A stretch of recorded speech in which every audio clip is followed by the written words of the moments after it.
সোমবার বোলপুর শ্রীনিকেতন ব্লক অফিসে এসআইআরের হিয়ারিং চলাকালীন পরিদর্শনে আসেন বীরভূম জেলা পরিষদের সভাধিপতি কাজল শেখ, নানুর বিধানসভার বিধায়ক বিধানচন্দ্র মাঝি এবং তৃণমূল কংগ্রেসের একাধিক নেতৃত্ব। হিয়ারিং প্রক্রিয়া খতিয়ে দেখার পাশাপাশি তারা সাধারণ মানুষের সঙ্গে কথা বলেন। পরে সাংবাদিকদের মুখোমুখি হয়ে কাজল শেখ বলেন, বাংলার মানুষকে পথে বসানো এবং পথে নামানোটা একটা গভীর চক্রান্ত চলছে। সম্প্রতি ভাইরাল হওয়া একটা ভিডিও প্রসঙ্গে তিনি জানান, এটি বাংলা বিজেপি শাসিত কোনো রাজ্য নয়। এখানে প্রতিটি মানুষের ব্যক্তিগত বাক স্বাধীনতা রয়েছে এবং প্রত্যেকে নিজের ভোট নিজে দেওয়ার অধিকার রাখে। তিনি আরো বলেন, ওই ঘটনার সত্যতা যাচাই করা হয়নি। যদি কেউ এমন কাজ করে থাকে তা অত্যন্ত অবাঞ্ছনীয়। পুলিশ প্রশাসনকে অনুরোধ করবেন, দোষী প্রমাণিত হলে যেন দৃষ্টান্তমূলক শাস্তি দেওয়া হয়। বাংলার বিভিন্ন এরিয়ায় গণবিক্ষোভ দেখা দিচ্ছে। এই গণবিক্ষোভের একমাত্র কারণ বিজেপি সরকার। তারা নির্বাচন কমিশনকে কাজে লাগিয়েছে।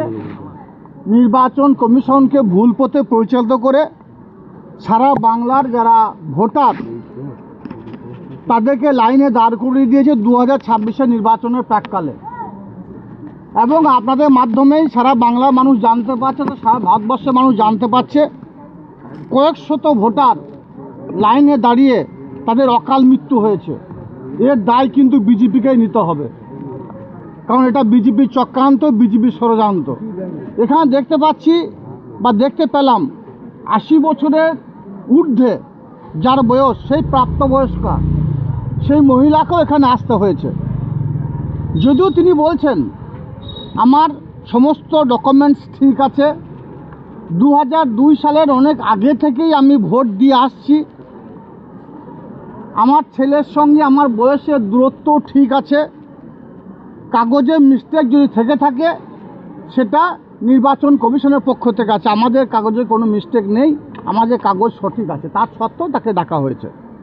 এখানে দেখতে পেলাম আদিবাসী ভাই বোনেদের, তাদেরকেও ডাকা হয়েছে। তারা এখনো পর্যন্ত সঠিকভাবে এটাও জানে না তাদেরকে কী জন্য ডাকা হয়েছে, কি তথ্য তাদেরকে দিতে হবে। যদিও তাদের বক্তব্য, আমরা বছরের পর বছর ধরে আমরা ভোট দিয়ে আসছি গণতান্ত্রিক পদ্ধতিতে লাইনে দাঁড়িয়ে। তার দিনের শেষে একটাই কথা উঠে আসছে যে মানুষের গণতান্ত্রিক অধিকার, ভোটাধিকার প্রয়োগের অধিকার, সাংবিধানিক অধিকারকে হরণ করার জন্য কেন্দ্রে যে দল আছে বিজেপি দল, যার দ্বারা নির্বাচন কমিশন পরিচালিত হচ্ছে এবং সারা বাংলার মানুষকে বিপথে পরিচালনা করার চেষ্টা করছে, বিভ্রান্ত করছে, পথভ্রষ্ট হয়ে গেছে। মানুষ কি করবে সেটা খুঁজে পাচ্ছে না। যদিও মাননীয় মুখ্যমন্ত্রী মাননীয় মমতা বন্দ্যোপাধ্যায় এবং সর্বভারতীয় তৃণমূল কংগ্রেস দলের সাধারণ সম্পাদক অভিষেক বন্দ্যোপাধ্যায় ডে 1 থেকে মামাটি মানুষের সৈনিকদের নির্দেশ দিয়েছেন, সারা বাংলার যারা ভোটার, জাতি ধর্ম মতবাদ নির্বিশেষে সকল ভোটারের পাশে আমাদের থাকার। তাই তিস্তর গ্রাম পঞ্চায়েতে উত্তীর্ণ সমস্ত জনপ্রতিনিধি, বিধায়ক থেকে শুরু করে পঞ্চায়েত সমিতির সভাপতি শুরু করে যারা মামাটি মানুষের সৈনিক শাখা সংগঠনে যারা নেতৃত্বে আছে দেখতে পাচ্ছেন, সকলে এখানে উপস্থিত আছে। শুধু এখানে নয়, সারা বাংলার প্রত্যেকটি ব্লকে, প্রত্যেকটি বিডিও অফিসে আমরা লক্ষ্য রাখছি মানুষ যেন হয়রানি না হয়, সে যেন সুষ্ঠুভাবে তার কাজটা করতে পারে, সেটা দেখার জন্য এখানে আমরা এসেছিলাম। আজকে সাংসদ সামিরুল ইসলামকে হাজিরার নির্দেশ দেওয়া হয়েছে।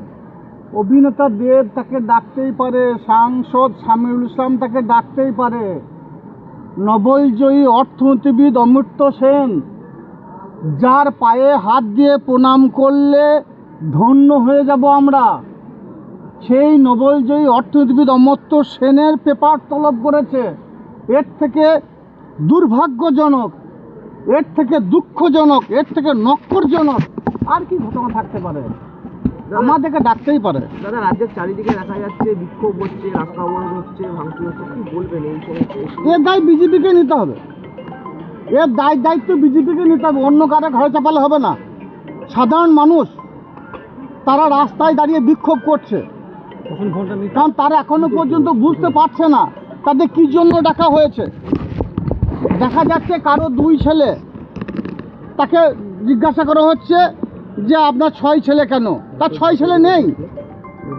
কারো 6 ছেলে আছে, 4 মেয়ে আছে, 2 মেয়ে আছে, 6 ছেলে 2 মেয়ে 8টা। তাকে জিজ্ঞাসা করা হচ্ছে আপনার 6 ছেলে 2 মেয়ে কেন? এ প্রশ্নের জবাব কী করে দেবেন আপনি বলুন? মাধ্যমিক হচ্ছে দাদা, মাধ্যমিকের অ্যাডমিট কার্ডকেও বলছে নথি হিসেবে গণ্য করা হবে না নির্বাচন কমিশন, কি বলবেন? এ বিষয়ে একটাই কথা বলবো, আপনারা সংবাদ মাধ্যম গণতন্ত্রের চতুর্থ স্তম্ভ, সারা বাংলা তথা সারা ভারতবর্ষের মানুষের সামনে এই বিষয়গুলো আপনাদের তুলে ধরা উচিত বলে আমি মনে করি।